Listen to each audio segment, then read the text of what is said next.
Traditional architectures which are not heterogeneous are those in which we only have general purpose or several general purpose processors.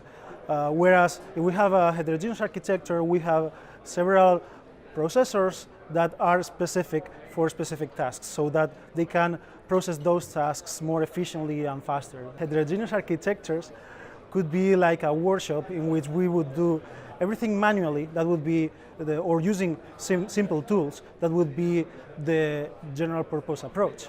If we have a heterogeneous architecture, it would be like having specific devices to help us doing specific things. So we would be more efficient, we would do things faster, consuming less energy. Heterogeneity is here for good and to stay.